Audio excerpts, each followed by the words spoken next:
Allahumma salli wa sallim wa barik ala sayyidina Muhammadin wa ala alihi walhamdulillahi rabbil alamin. Bapak yang dirahmati Allah, kita sering bercanda dengan matematika sedekah, bahwa sedekah bisa begini, bisa begitu. Some people kemudian merasakan berkahnya, tapi juga sebagian kita yang lain bertanya, kok tidak terjadi kepada diri saya? Ada orang-orang yang seperti satu malam jadi, ada orang-orang yang sampai 2 tahun nggak jadi-jadi. Ada apa itu permasalahan itu terjadi? Kenapa kok di sebagian yang lain mukjizat itu seakan-akan betul-betul memang nyata, tapi bagi sebagian yang lain kelihatannya tidak pernah akan terjadi mukjizat? Nah, kita belajar, barangkali ternyata itu ada 1 dari 10 dosa besar yang menghalangi barokah dari amal kita itu keluar dalam bentuk dunia kita yang kita inginkan. Atau jangan-jangan bukan cuma 1, tapi 10 seperti yang kita kemarin sebut, tapi yang nomor 4 kita lewatin. Bapak yang dirahmati Allah. Baik, kita langsung masuk yang keempat yang kita tinggalin. Kemarin kita tidak tanya kepada si bapak yang dia tidak kunjung dapat pekerjaan selama 7 tahun. Ketika ditanya apakah tidak mencari pekerjaan, dia menjawab mencari, tapi ya itu nggak pernah dapat. Ketika ditanya usahanya bagaimana, emang nggak usaha? Lalu dia jawab, usaha sih usaha, tapi setiap usaha jadinya utang. Karena 10 pertanyaan udah saya tanya, minus yang nomor 4. Lalu dia menggelengkan kepala semua, syirik tidak. Dihajar ke sholat, dia malah jawab jadi muazin. Nah, kan repot nih, kita hajar sholat nih, sholatnya kali nggak beres. Dia bilang saya jadi muazin, lah berarti udah beres sholatnya. Doraka sama orang tua, ternyata orang tua udah meninggal. Yang laki udah meninggal, yang perempuan udah meninggal dari kecil. Dihajar lagi rezeki haram, dia bilang dia nggak doyan duit haram. Dihajar judi, nggak bisa main judi. Dihajar minum, dia katanya bukan peminum. Mutusin silaturahim, dia kata sama saudara masih cakep. Riba, dia nggak doyan. Kikir, ya dia bilang kalau lagi ada dia termasuk yang enteng punya ngasih sama orang. Kalau begitu, kalau tidak ada yang disentuh sama sekali, dari 10 dosa besar nggak ada yang disentuh sama sekali. Skornya itu ujian. Ini 10 nih, nggak ada yang disentuh sama sekali. Skor akhirnya ujian, ya udah itu ujian hidup. Jadi jangan buru-buru bapak ibu ngatain begini. Ustadz saya lagi diuji nih sama Allah. Belum tentu lagi diuji. Yang namanya diuji mah anak yang kagak ada salahnya. Terus dia ikut ujian, naik pangkat itu. Dari kelas 3 jadi kelas 4, kelas 4 jadi kelas 5, kelas 5 jadi kelas 6, kelas 6 lulus jadi SMP kelas 1. Tapi kalau orang salah kan dihukum, Ji. Namanya azab. Kalau menyentuh salah satu dari 10 dosa besar, kategorinya bukan ujian, kategorinya azab. Si bapak yang satu ini tidak. Waduh, ini kayaknya ujian nih Pak. Saya bilang gitu. Tapi ada 1 yang belum saya tanya, yaitu zina. Tapi mau saya tanya, kok wajahnya nggak mungkin pezina nih wajah itu. Wajahnya kayak antum dah gitu. Bersih, itu muka ustad. Gitu. Putih Pak, bersih orang. Istrinya juga itu jilbabnya menirapi gitu. Jadi unbelievable kalau pertanyaan ini akan dijawab iya. Tapi karena dia konselingan saya, pasien istilahnya, lah kan harus kita tanya. Jadi ada catatan medis kan harus kita tanya. Kenapa lu sakit perut? Karena makan ini Pak Dokter. Ah itu tuh gara-garanya kan gitu ya. Apa ada gitu orang berobat ke dokter, mangap, buka baju? Enggak kan, ditanya dulu kan. Ini sakit dari kapan nih? Panasnya dari kapan? Apa aja gejalanya? Dokter yang nanya, itu kan blow on dokter nanya. Mestinya kan kita datang ke dokter kan jangan pakai ditanya ya. Kenapa dokter perlu nanya? Karena yang punya badan kan kita, yang tahu kita, dia perlu tahu. Akhirnya apa saya tanya, Pak, jadi saya tanya ke si bapak, saya mau bingung nih sama bapak. Saya tanya 9 dari 10 pertanyaan, bapak geleng kepala semua. Indikasinya ujian. Tapi kalau ujian kenapa bapak sampai 7 tahun? Nggak mungkin, kalau bapak ujian 7 tahun nih nggak mungkin. Hati-hati loh, kita punya utang tahunan kalau lunas-lunas, weh. Bener nih saya ngomong bener nih. Kita punya penyakit tahunan gak sembuh-sembuh. Weh bahaya tuh. Takutnya bukan ujian gitu loh, azab. Kita salah masuk pintu. Pintunya ujian itu cuman sabar Pak, selesai. Tapi kalau pintunya azab, tobat dulu baru sabar. Pak, ada 1 yang belum saya tanya. Saya sungkan nanya sama bapak, tapi saya perlu bertanya juga nih. Karena ya cuman ini yang belum ditanya. Tapi saya pengen ngomong berdua nih antar laki-laki. Kan dia datang berdua sama istrinya kan. Waktu itu saya tanya begini sama dia di awal konselingan. Terus nafkahnya dari mana selama 7 tahun? Istrinya nyaut, dari saya Ustaz. Alhamdulillah Allah masih kasih rezeki buat saya. Saya guru Ustaz. Jadi hati kecil saya mengatakan kayaknya ini bukan dosa dari istri nih. Ini kayaknya dosa dari suami. Kan ada orang berzina dengan istrinya. Kapan? Sebelum jadi istri. Betul kan? Kemudian lalu dia menganggap pernikahan itu pertobatan. Bukan, Pak. Pernikahan itu sunnah. Pernikahan itu wajib malah hukumnya kalau emang udah mampu dan tidak bisa menahan syahwat. Artinya pernikahan itu bukan pertobatan. Jadi jangan anggap dengan menikah lalu selesai urusan. Wah, enak aja loh. Nggak begitu, tobat dulu. Nah, saya bilang sama si bapak ini, saya pengen ngomong berdua sama bapak aja. Jadi ibu tolong tunggu di luar. Memang efektif, Pak, menyentuh masalah orang itu tuh dakwahnya luar biasa itu. Orang bisa ingat sholat, Pak, gara-gara dia punya masalah itu. Kalau dia nggak ada masalah, barangkali nggak sholat juga. Begitu keluar si istri, dikunci pintu. Saya bilang sama si bapak, maju deh, maju deh. Pak, ada satu yang belum saya tanya. Rasanya bapak tahu nih pertanyaan saya. Bapak kasih isyarat saja dah, karena bagaimanapun ini aib. Nggak perlu juga saya tahu. Saya hanya pengen bapak ngasih isyarat saja, supaya apa istilahnya, saya bisa ngasih formula yang tepat untuk masalah yang bapak hadapi ini. 7 tahun dia nggak kerja ini. Ngomong-ngomong, di balik wajah bapak yang kelihatannya soleh kayak begini, pernah nggak gitu nggak sengaja kecemplung zina gitu? Ya Allah, ibu, bahasa isyarat, nangis sesenggukan dia, nangis sesenggukan. Sambil nangis dia ngomong, emang juga itu Ustadz yang saya khawatiri. Jangan-jangan karena masalah itu hidup saya jadi susah. Dia bangun, dia meluk saya. Ya kita bilang ya sudahlah. Allah mengatakan bahwa Nabbi ibadi innani anal ghafurur rahim. Kabarkan saja sudah kepada hamba-hambaku, aku ini Tuhan yang maha pengampun lagi maha penyayang. Jangan cuma sekali kita zina, 170 kali juga kita zina. Kalau kita datang sama Allah benar-benar minta ampun sama Allah, ampunin. Lah perkaranya kan banyak orang yang belum minta ampun benar-benar sama Allah. Minta ampun karena nggak ada kesempatan. Begitu ada kesempatan begitu lagi. Begitu ada kesempatan balik lagi. Begitu duit ada lagi main perempuan lagi. Bener itu. Begitu punya karir dikit nih si perempuan, diselingkuh lagi sama laki lain. Dan emang itu udah naluri gitu, naluri manusia memang secara biologis Allah pasangin itu. Zuyyina linnasi hubbus syahawati. Makanya kalau kita nggak bisa ngendaliin repot. Dia pelon, dia bicara, bisa nggak saya dapat ampunan Allah, Ustaz. Nah, udah lain kan? Kalau tadi dia datang konseling pengen kerjaan, sekarang udah game over nih. Udah selesai konselingan karena kalimatnya, Ustaz, bisakah saya dapat ampunan Allah? Itu yang benar. Ya kita bilang bisa, ambil wudhu lah, ambil wudhu, kita bimbing sholat sunat taubat. Itu pas sholat sunat taubat dia kayak ada di dunia lain tuh. Kita ngeliatin sampai ngeri. Bapak Ibu yang dirahmati Allah, sholatnya dia nangis seperti ada di dunia lain. Terbayang barangkali saat itu dosa-dosa dia dengan perempuan yang kita nggak perlu tahu siapa. Dan saya nggak perlu tahu dong sama siapa, nggak perlu. Nah, saya bilang hanya syarat saja. Bapak Ibu kalau tahu anak berzina, itu jangan diumumin kemana-mana. Menjadi sunnah buat bapak ibu, udah dijaga aja. Urusannya di kamar aja berdua sama anak, suruh tobat gitu. Nggak boleh kita. Saya pernah sekali tuh ngaji mu'alim gitu tuh. Ngaji mu'alim sekali, bercerita si orang tua bahwa anaknya sudah berzina, lalu dia pengen menikah.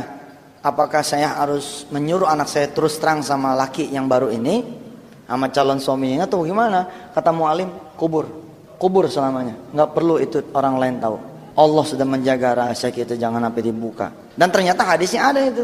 Hadisnya ada di kitabnya ada tuh. Itu hebat kan Allah kan. Artinya Allah hanya perlu pengakuan saja dari kita, bukan kita ngumumin kemana-mana gitu. Allah hanya perlu pengakuan, berdua dengan dia, selesai. Luar biasa Allah ya. Habis itu Pak, orang yang nanya sama saya, sambil nangis dia sekak matanya, dia sekak mukanya. Ustadz, hubungannya apa ya?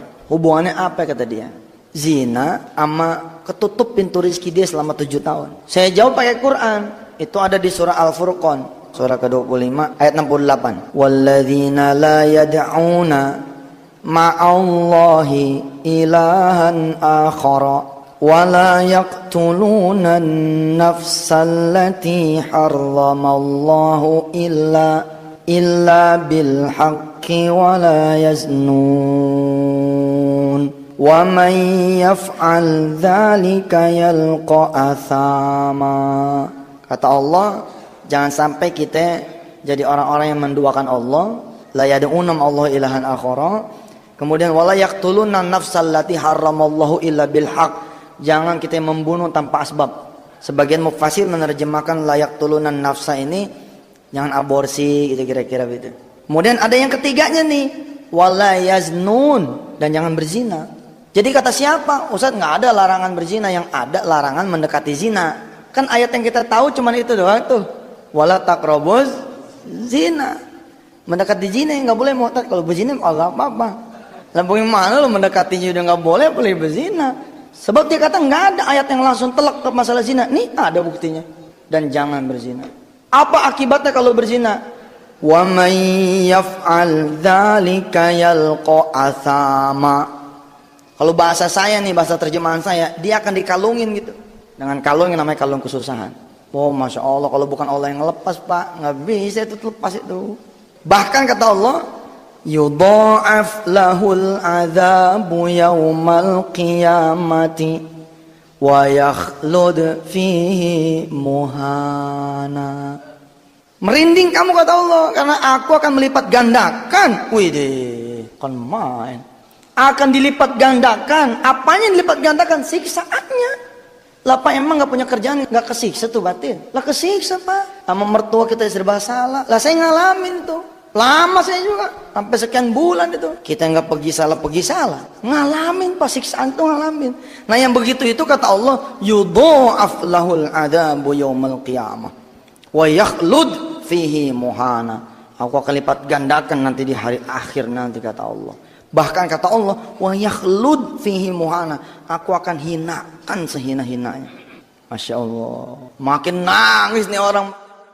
Jadi Bapak Ibu dirahmati Allah, kembali ke pembahasan kita tentang zina. Dia nanya, apa hubungannya zina dengan sempitnya rizki? Itu jawabannya tadi satu itu. Yang kedua, ya, ada qaul. Bunyinya begini, an-nikahu miftahur rizki. Nikah itu kuncinya rezeki Pak. Artinya, saya suka bercanda.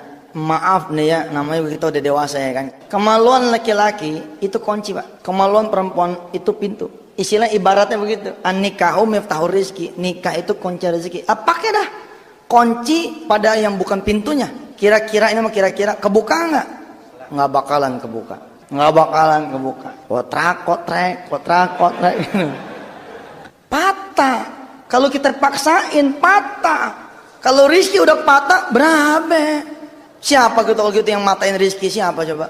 Kita sendiri yang matain. Makanya buat orang-orang yang udah pada pernah berzina, aduh, lo mah udah hidup aja udah bagus. Bener Pak, dikasih hidup aja walaupun penuh dengan hutang, penuh dengan penderitaan, udah bagus lo. Namanya dikasih kesempatan sama Allah untuk bertobat dan berbuat baik, nebus. Belum ngomongin 40 tahun kita punya ibadah diangkat sama Allah, nggak diterima. Nah coba, satu celup 40 tahun Pak. Lah orang namanya berzina satu malam tuh bisa 2-3 ronda. Kalau berzina memang kekuatan setan Pak. Kalau kita udah jadi laki bini, kadang-kadang nggak datang tuh setan. Bener, gila udah halal nih. Kayaknya, aduh, nyari yang lain lah. Yang ini udah nggak doyan nih. Udah. Saya ini ngomong apa adanya nih, mohon maaf ya. Ya emang kajian kita kajian tentang zina kan. Lah kalau satu malam 2-3 kali, berarti sudah 80 atau 120 tahun. Sedangkan umur kita berapa? Masya Allah. Nangis lagi ini orang. Terus tadi ayatnya udah kita bacain tadi, surat Toha. Wa man a'rada an dzikri fa inna lahu ma'isyatan dhanka. Dibikin sempit Allah. Shit, ini sempit. Hidupnya sempit. Wa nahsyuruhu yaumal qiyamati a'ma. Oh, udah nangis enggak keruan. Tapi saya bilang sama dia, "Pak, Bapak mah untung saya bilang. Alhamdulillah Allah cuma ngambil pekerjaannya Bapak. Rizki kan banyak Pak. Betul enggak? Pekerjaan rizki. Anak rizki enggak? Rizki. Sekarang Bapak Ibu jadi tahu apa pasal ada orang yang berumah tangga nggak punya anak. Jangan-jangan bisa jadi karena dia sudah berzina. Allah nih sebagai ongkos perbuatan maksiatnya itu Allah angkat dia anak. Artinya seumur-umur dia nggak akan punya anak. An-nikahu miftahur rizki. Nikah itu kuncinya rezeki. Rizki kita sepakati apa saja yang merupakan kebaikan itu rizki. Maka anak pun kita sepakat merupakan rizki. Jadi kalau ada sepasang suami istri yang mendahului pernikahan dengan berzina dulu, lalu kemudian Allah takdirkan dia nggak punya anak, lu jangan nangis, emang begitu udah. Ustadz kejem banget ya, nanti ada yang rahmatnya. Artinya kan Allah maha pengampun. Kejar dulu tuh ampunan Allah, baru peluang punya anak dia terbuka. Gawat lupa kalau udah ditarik masalah anak tuh Pak, waduh nyari kemana coba? Nyari ke Singapura, nyari ke Australia, nyari ke sana kemari, tetep baik nggak punya anak. Dia nggak sadar rizki yang berupa anak udah Allah delete, udah Allah hapus. Apalagi coba rizki. Hubungan rumah tangga yang harmonis rizki nggak? Rizki. Ada nggak orang berumah tangga baru 6 bulan kemudian pisah? Ada nggak? Banyak. 2-3 bulan pisah. Banyak. Ditanya sama mertua, ditanya sama temen, kenapa lu baru aja kawin? Ah, gua nggak cocok. Bukan sebab nggak cocok lu pacarannya kelamaan, ngawal-ngawal nggak pugu lagu, begitu dinikahin Allah bilang cabut. Rizki berupa langgengnya rumah tangga cabut. Aku tidak berkenan memberikan dia umur rumah tangga yang panjang, cabut. Kita sepakat kan? Rizki itu apa saja sepakat, termasuk hubungan rumah tangga yang panjang gitu. Disharmonis, artinya rumah tangga yang nggak harmonis. Bisa juga terjadi begitu kan? Lah kalau ketika dia berumah tangga perasaan ribut terus, tiba-tiba dia hadir di pengajian ini, atau dia kelak mendengar kaset ini, kelak dia mendengar CD ini, lalu kemudian dia menyadari sama suaminya, iya pak, pantas be kita ini ribut terus. Kita dulu sebelum nikah udah berzina duluan. Hasil usaha, hasil kerja, rizki bukan? Rizki ada loh pak. Terminologi kita sering menyebut sial terhadap orang-orang yang kalau megang apa-apa angus, megang apa-apa angus, megang apa-apa angus. Khawatirlah jangan-jangan anak nggak ditutup, rumah tangga harmonis nggak ditutup, panjangnya rumah tangga nggak ditutup, tapi hasil usaha sama hasil kerja yang ditutup. Kerjaan mah dapat aja gitu loh. Ini yang kerjaan dapat aja, pemodal pun dapat aja, tapi ujungnya masalah lagi. Kalau dia belum sadar nih, pongkolnya belum sadar pongkolnya, nggak jadi. Kan kemarin kita udah belajar kan, temukan penyebabnya, temukan jawabannya. Ketika kita melihat lantai yang basah, yang harus kita lakukan apa? Bukan ngepel kan, tapi lihat nih dari mana nih sumbernya nih. Begitu lihat ke atas, oh iya bener, gentengnya bocor, pantas baik ini lantainya basah. Ganti dulu. Begitu diganti, kalau emang perlu dipel. Kadang-kadang malah nggak perlu dipel pak, beres sendiri. Tapi ingat. Kemarin saya tutup tuh kajian yang kedua dengan kalimat begini, bahwa pengetahuan kita akan 10 dosa besar hanya untuk kita, untuk menilai diri kita sendiri, bukan untuk menilai orang lain. Karena celaka nanti. Begitu reuni ketemu teman, ini anak ente nih, iya anak ente mana? Waduh, anak udah lama nih nikah belum punya anak. Zina nih. Iya nggak begitu bos gitu. Buat kita boleh lah gitu, tapi sifatnya private, berdua kita colek teman kita sini. Gue ngeliat lu susah banget, gue khawatir lu masuk 10 dosa besar. Itu pak, kalau bapak ngomongnya cakep, masuk ke hati temen tuh, pasti dia nanya apaan aja sih. Kalau kita tahu mukanya bang saya muka pezina, embat dulu nomor 4, nggak perlu nomor 1 dibacain dulu, langsung aja nomor 4, ente zina kali ini gitu. Yang halus pak, kalau yang halus jatuhnya nggak haram. Kita nggak boleh nanya sama orang zina nih, nggak boleh. Hukumnya mengatakan nggak boleh. Kayak dokter aja lah, nggak semua dokter punya hak meriksa kan? Kalau anda tidak punya license dokter, ditangkap ente.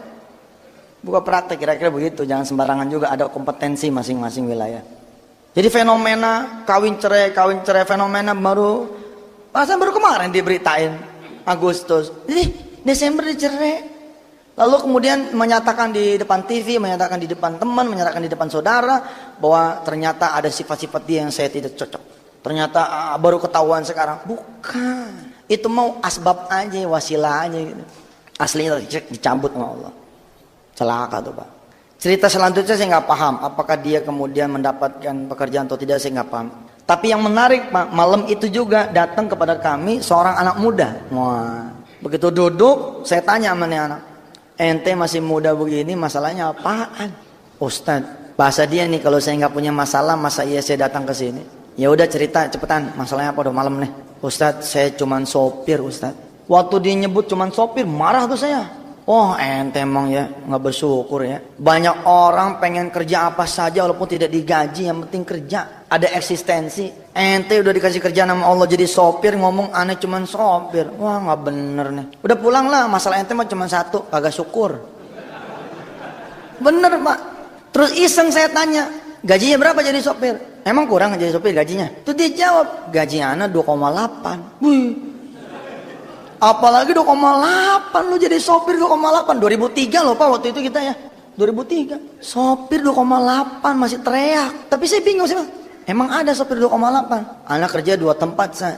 Anak kerja di manajer anak, tapi anak kerja juga di kantor anak. Jadi gaji double dari manajernya juga, dari kantornya juga. Apalagi 2,8 gaji ente udah pulang dah. Pulang.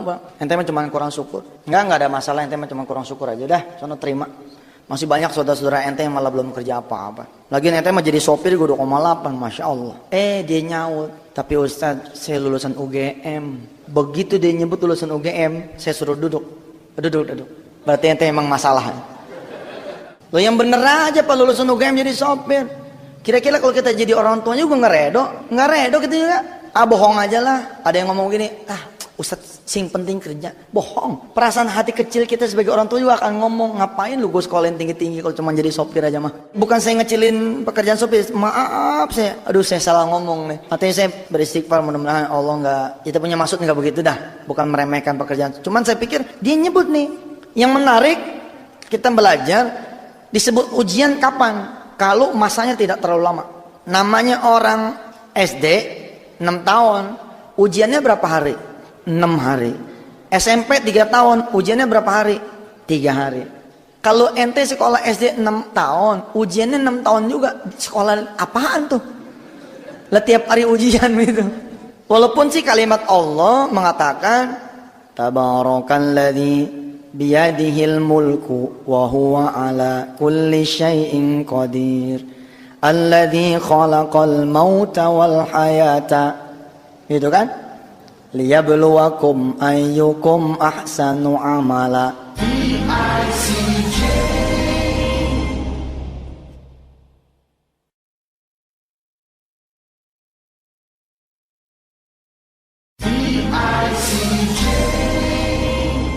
Walaupun Allah mengatakan bahwa hidup ini ujian, tapi nggak begitu penafsirannya. Penafsirannya tidak seperti itu. Maka saya suruh duduk dah. Sejak kapan ente jadi sopir? Nah ini pertanyaan saya. Kalau dia azab kan berarti dia lama nih kayak tadi 7 tahun gitu loh. Kalau ujian tuh begini Pak, dia UGM jadi sopir, tapi besok naik, tak 3 bulan, jang naik lagi, tak 3 bulan, jang naik. Artinya the beginning yang memang sopir, tapi berikutnya punya perusahaan gitu loh. Banyak lah di negeri ini orang berawal karir dari bawah banyak. Tapi beda kan ama yang Allah tempatin emang di bawah, lain loh. Memulai dari bawah ama ditempatin dari bawah itu kalimat yang berbeda. Sejak anak belum lulus, sejak belum lulus ente udah jadi sopir. Lah hebat juga ente. Emang jurusan apa? Bangsa kimia gitulah. Sejak sebelum lulus. Iya Ustaz. Lulus tahun berapa? Tahun 96. 96 ke 2003 berapa tahun? 7 tahun. Ente bilang sebelum lulus berarti 95 ente udah jadi sopir. Iya Tan. Gimana ceritanya? Begini Tan. Dulu saya sambil ngisi waktu, ya saya coba-coba ngelamar.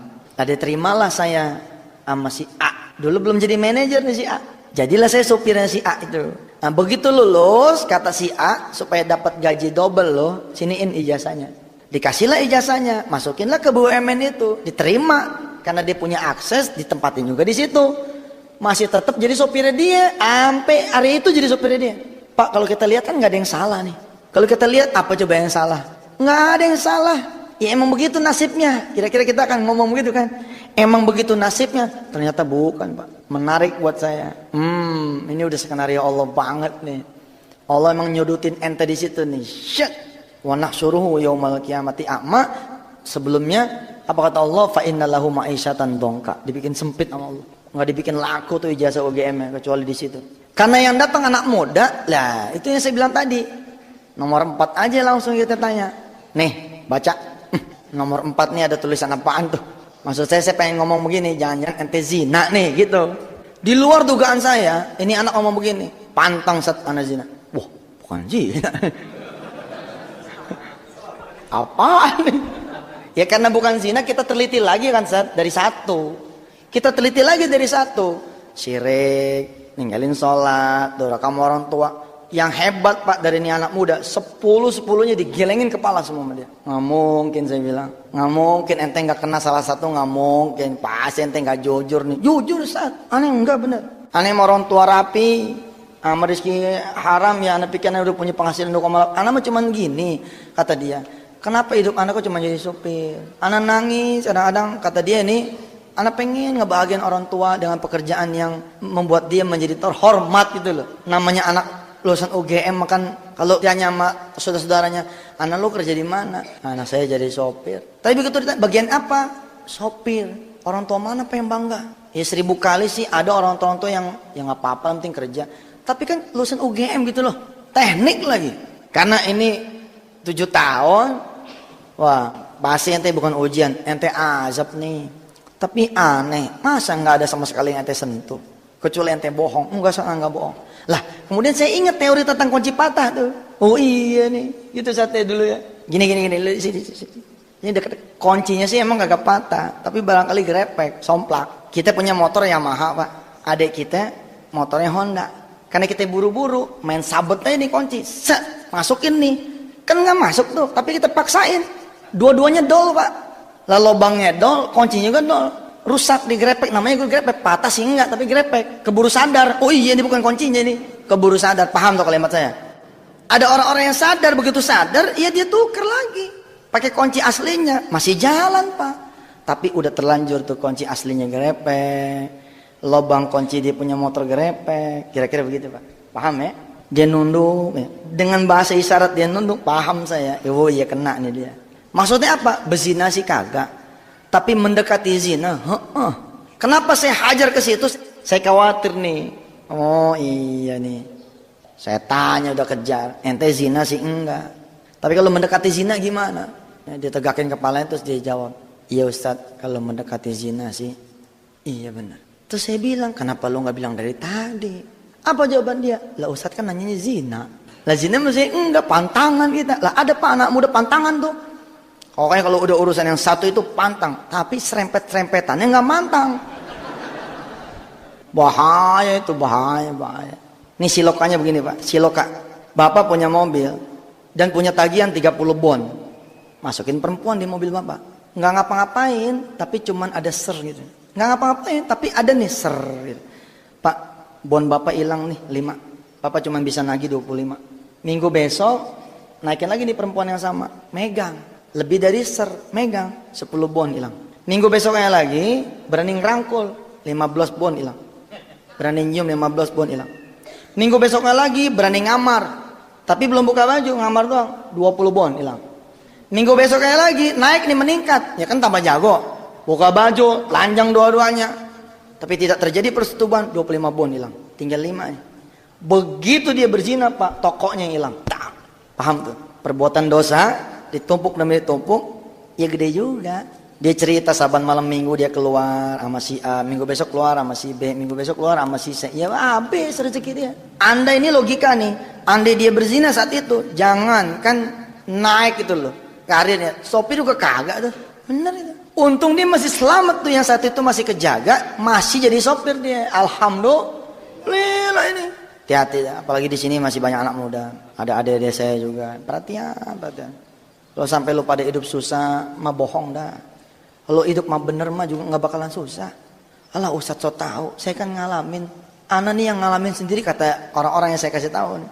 Kan kalimat orang tua kita tuh, kalau hidup bener mah masih lu susah sih. Itu kan tanda kenapa hidup kita susah, tandanya nggak bener, gitu aja udah. Selesai itu Pak. Alhamdulillah beres nih.